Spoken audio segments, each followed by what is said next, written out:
no ano seguinte para efeito de necessidade ou dispensa da inscrição suplementar. Dou exemplo. Imagina que fora de São Paulo, já falei que sou inscrita aqui na OAB de São Paulo, eu tenho 4 processos em andamento na Bahia, no ano de 2010. Quantos processos eu posso ter no ano de 2011, que já está terminando, não é?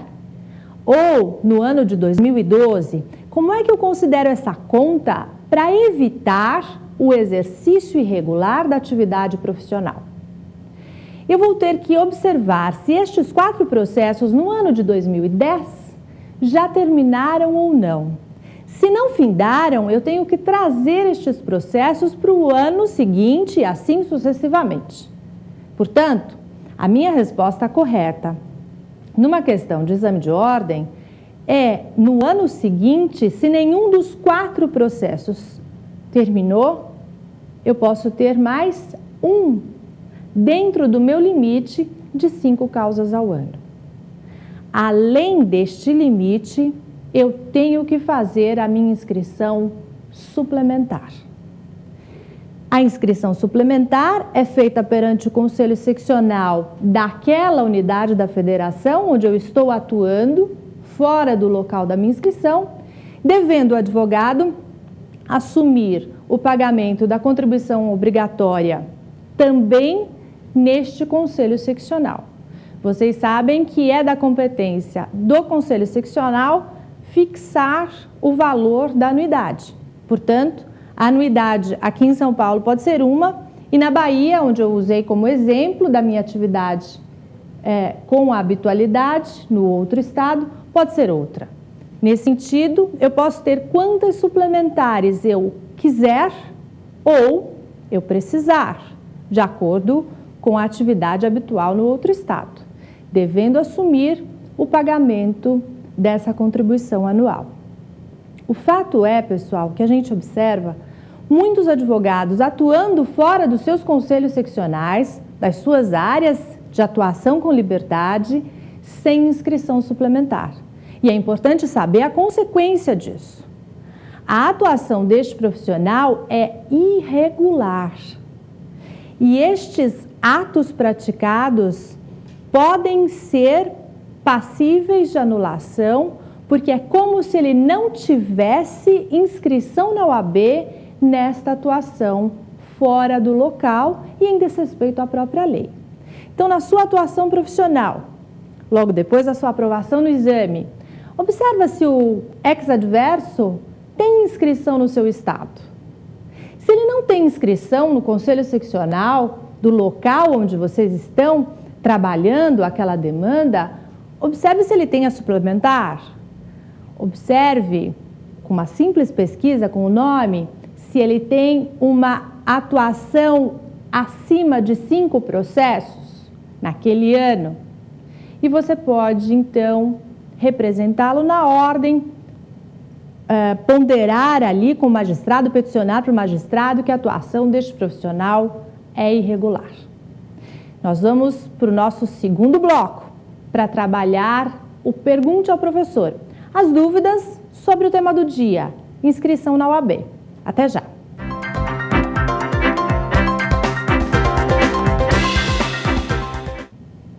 Vamos lá para o nosso segundo bloco. Agora, no Pergunte ao Professor, vamos ver quais são as dúvidas sobre esse tema do dia, inscrição na OAB. Vamos para a nossa primeira pergunta. Professora, se o candidato à inscrição ele responde aos crimes de homicídio e receptação, ele pode ter a sua inscrição negada? Poxa vida, hein? Esse candidato à inscrição está com problema. Ele responde aos crimes de homicídio e receptação. E o nosso aluno pergunta, ele pode ter a inscrição negada? E aí eu volto a pergunta para vocês que assistiram o nosso primeiro bloco, tema do dia. Será que os crimes de homicídio e receptação podem ser considerados crimes infamantes? E aí, se você assistiu o primeiro bloco, você prestou atenção que o parágrafo 4º fala: não é idôneo aquele que tiver sido condenado por crime infamante. A prática de crime, pessoal, ela vai afetar o atendimento ao requisito do inciso 6º do artigo 8º, idoneidade moral. Claro que, como a lei fala em condenação, vejam, a pergunta formulada é muito interessante porque o candidato à inscrição responde pelos crimes. Seja inquérito, seja processo, não há condenação ainda, portanto eu não posso enquadrar no parágrafo 4º, porque a resposta seria tranquila, se ele tiver a reabilitação, não há problema.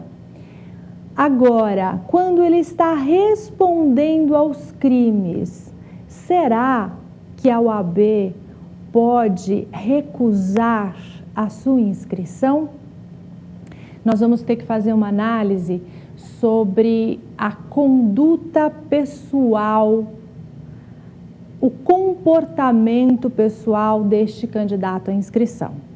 É fato que em algumas situações, especialmente as que envolvem crimes infamantes, receptação, eu diria que com grandes chances, e já tem decisões do Conselho Federal, deve ser considerado um crime infamante. O homicídio, nem sempre, em que pese ser um crime mais grave que a receptação.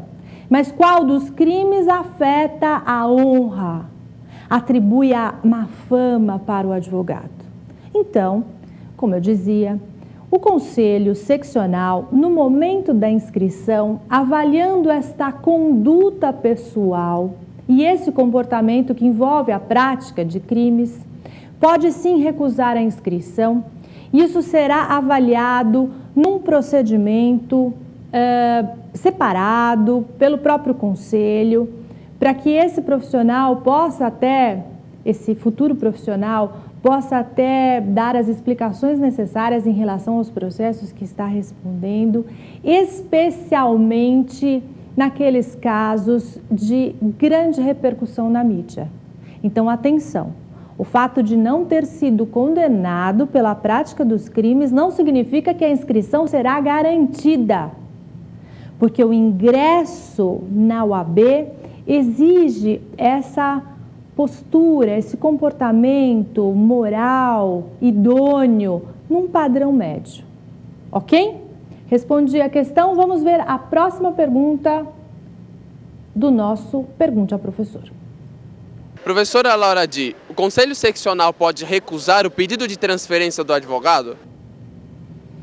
Nós não falamos, durante o primeiro bloco, sobre a inscrição por transferência. É uma outra modalidade de inscrição, mas pressupõe a inscrição inicial, a principal, que já atendeu todos os requisitos previstos no artigo 8º. O que é essa inscrição por transferência colocada pelo aluno na questão? É a requisição a um outro conselho seccional da transferência, como o nome diz, da minha inscrição principal, a minha inscrição inaugural. Por quê?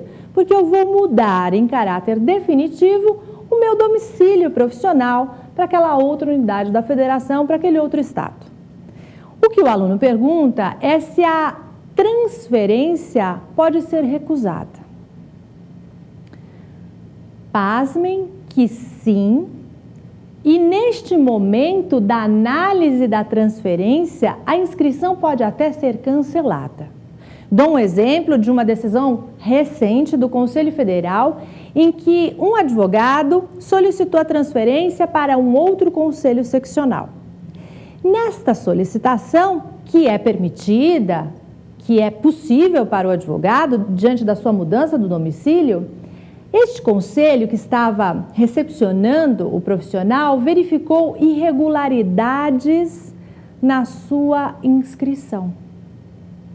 Esse problema acabou parando por força de identificação de infração disciplinar no Conselho Federal e verificou-se que ele apresentou, no momento da inscrição, um diploma no curso de Direito falso.